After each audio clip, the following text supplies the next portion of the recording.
اور گہری سوچ میں ڈوب کر کہتا، ہانی، میرا دل چاہتا ہے کہ میں اس بھرے بہار کے موسم میں مر جاؤں، لیکن اگر میں جی گیا تو میں چاہتا ہوں کہ ہماری شادی بھی اسی خوبصورت بہار کے موسم میں ہو جب ہر طرف پھول کھلتے ہیں۔ ہانی جب کھلکھلا کر ہنستی اور کہتی کہ ارحم، اگر شادی ہوتے ہی تم مر گئے تو میں اکیلی کیا کروں گی؟ تو ارحم محبت پاش نظروں سے دیکھ کر جواب دیتا، جب تمہیں پا لیا تو پھر بھلا کیوں مروں گا؟ اور اگر موت آئی بھی تو خدا سے کہہ دوں گا کہ میں نے تو پہلے ہی اپنی اصلی موت یعنی تمہاری محبت کو گلے لگا چکا ہوں۔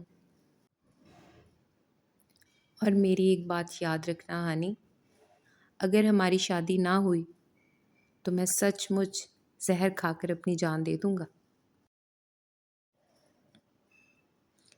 ہانی نے ایک دن مچل کر زویا کو ان کا پرانا وعدہ یاد کروایا، تو باجی نے بھی مسکرا کر دونوں کا ہاتھ تھام لیا اور وعدہ کیا کہ جیسے ہی ارحم کا ایم اے کا فائنل رزلٹ آئے گا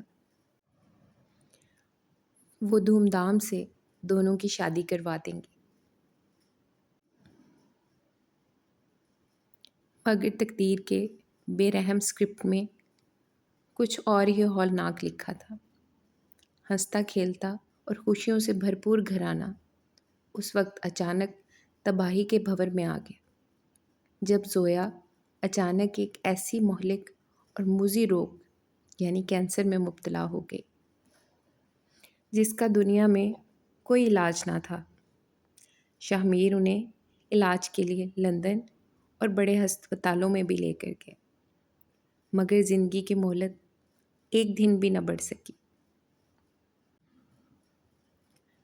زویا کا جسم ہڈیوں کا ڈھانچہ بن گیا اور وہ بستر سے لگ گئی۔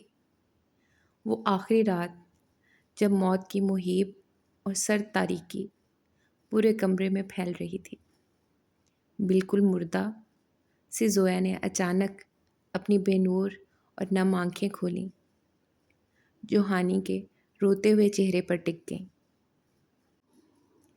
باجی کے خشک لب ہلے اور انہوں نے انتہائی دھیمی مگر صاف آواز میں سب کے سامنے وصیت کی، ہانی، میری پیاری بچی، تم میری ان معصوم بچیوں کی ماں بن جانا، مجھ سے وعدہ کرو۔ شاہ میر، میری یہ آخری بات یاد رکھنا۔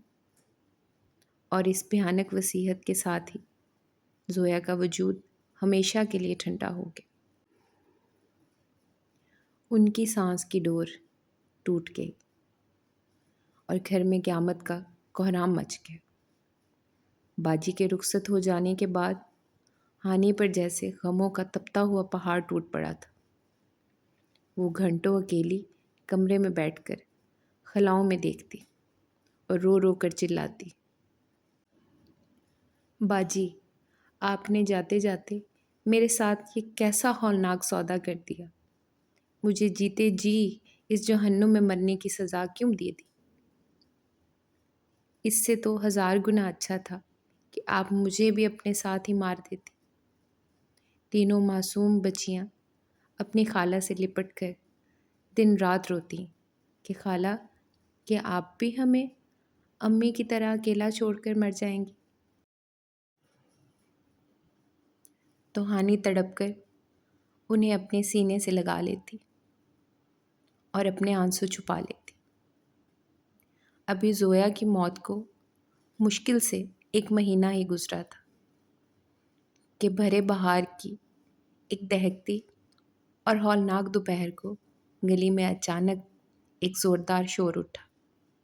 ایک پڑوسن نے بھاگ کر ہانی کو کندھوں سے جھنجھوڑا اور پاگلوں کی طرح چیخ کر کہا، ہانی، ارحم نے سچ مچ زہر کھا لیا ہے۔ یہ سنتے ہی ہانی کے پیروں تلے سے زمین سرک گئی۔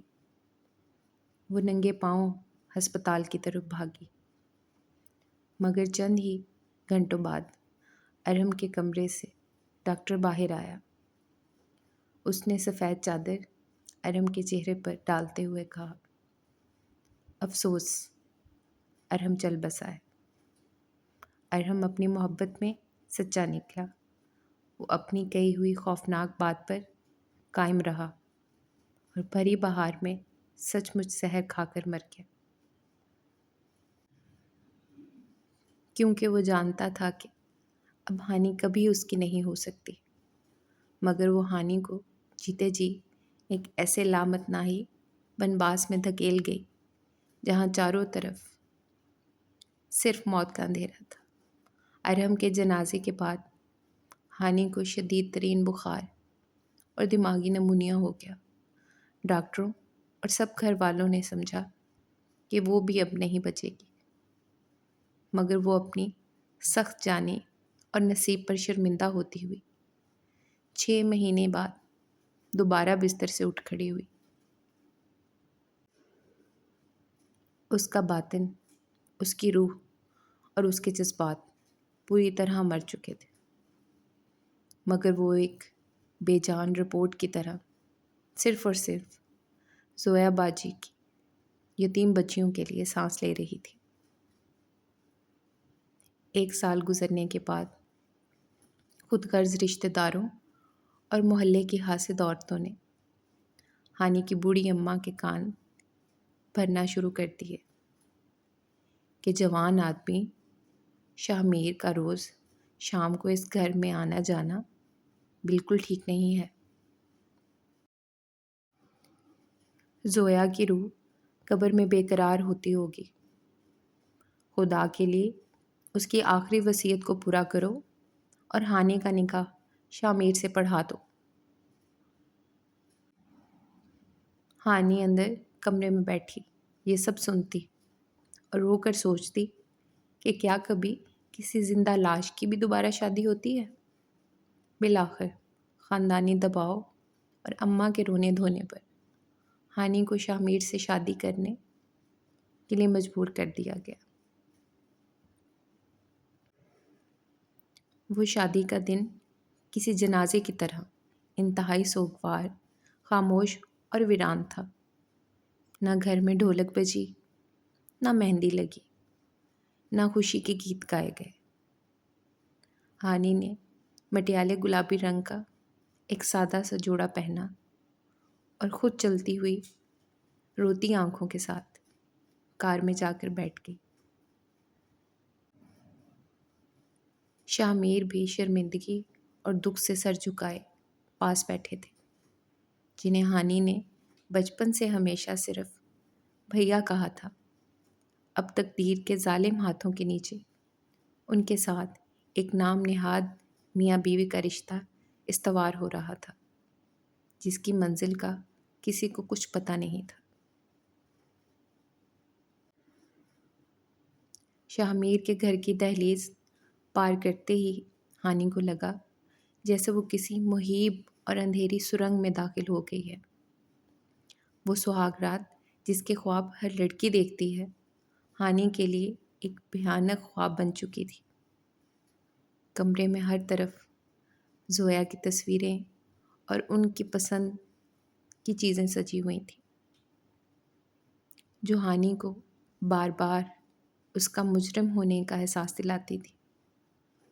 جب شاہ میر کمرے میں داخل ہوئے تو ان کے چہرے پر روایتی دولہے والی کوئی خوشی نہیں تھی، بلکہ وہ خود ایک مجرم کی طرح سر جھکائے کھڑے تھے۔ انہوں نے دھیمے لہجے میں کہا، ہانی، میں جانتا ہوں کہ تم پر کیا گزر رہی ہے، مگر میں زویا کی وصیت کے آگے مجبور تھا۔ میری بچیوں کو تمہاری ضرورت تھی۔ ہانی نے کوئی جواب نہیں دیا۔ اس کا سارا وجود پتھر کا ہو چکا تھا۔ اس شدید کرب اور رات کے سناٹے سے بچنے کے لیے اس نے اپنے پرس سے نیند کی گولیاں نکالیں۔ جیسے ہی اس نے شیشے کا ڈھکن کھولا، اسے لگا جیسے زویا باجی آئینے کے پیچھے سے نکل کر اس کے سامنے آ کھڑی ہوئی ہیں اور غصے سے اس کا ہاتھ جھٹک کر کہہ رہی ہیں، یہ تم کیا کرنے جا رہی ہو؟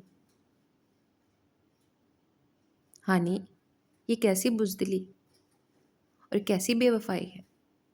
صبح اگر میری معصوم بچیاں تمہاری لاش دیکھیں گی تو ان کا ماں کے نام پر سے ہمیشہ کے لیے اعتبار اٹھ جائے گا۔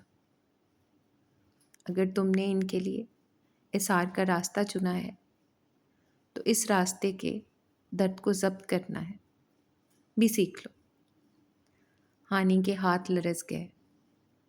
اس نے خود کو ہوش و حواس سے بیگانہ کرنے کے لیے پانی کے ساتھ صرف ایک گولی نگل لی اور بستر کے کونے میں منہ چھپا کر سو گئی۔ اس طرح نیند کی گولیوں کے سہارے کئی راتیں اور مہینے گزرنے لگے۔ ہانی نے کبھی ایک سچی بیوی کی طرح نہ تو سنگار کیا، نہ ہی کبھی کوئی نیا زیور پہنا، کیونکہ اس کی روح ارم کے ساتھ ہی دفن ہو چکی تھی۔ وہ بس ایک مشین کی طرح دن بھر گھر کا کام کرتی اور بچیوں کی دیکھ بھال کرتی، وقت پر لگا کر اٹھتا رہا۔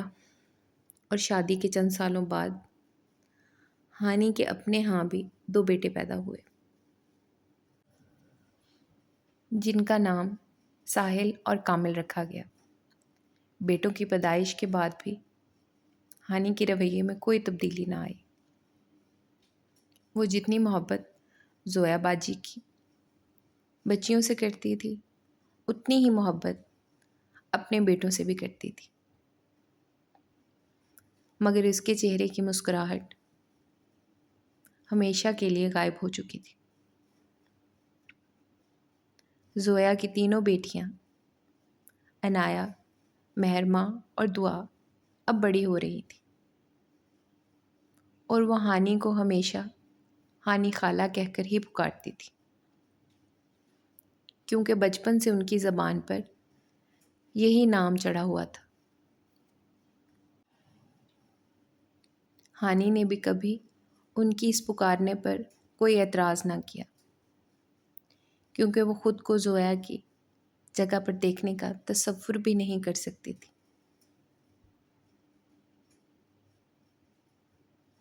ایک دن دوپہر کے وقت صحن میں بچے کھیل رہے تھے کہ اچانک کسی بات پر بچوں کی آپس میں لڑائی ہو گئی۔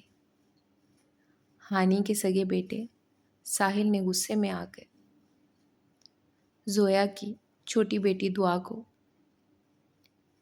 چڑھاتے ہوئے اونچی آواز میں کہا، تم روز ہم پر اپنا حکم مت چلایا کرو۔ یہ تمہاری سگی امی نہیں ہے، یہ تو صرف تمہاری خالہ ہیں، ہماری سگی امی ہیں۔ ساحل کی یہ بات سن کر دعا کا دل ٹوٹ گیا اور وہ روتی ہوئی اندر کمرے میں بھاگی۔ ہانی جو کچن میں کام کر رہی تھی، اس کے کانوں میں جب ساحل کے الفاظ پڑے تو اس کے کلیجے میں جیسے کسی نے خنجر گھونپ دیا۔ وہ دوڑتی ہوئی صحن میں آئی اور اس نے غصے سے ساحل کو ایک تھپڑ مار دیا اور تینوں بچیوں کو اپنے پاس بلایا۔ ہانی نے عنایا، مہرماں اور دعا کو اپنے ہاتھ میں لیا اور بہت ہی دھیمے اور بھرائے ہوئے لہجے میں کہا، میری پیاری بچیوں، آج کے بعد تم لوگ مجھے خالہ مت کہا کرو، مجھے امی کہہ کر پکارا کرو، تاکہ گھر میں کوئی ایسی بات دوبارہ نہ کر سکے۔ ہانی کی یہ بات سن کر کمرے میں ایک گہرا سناٹا چھا گیا۔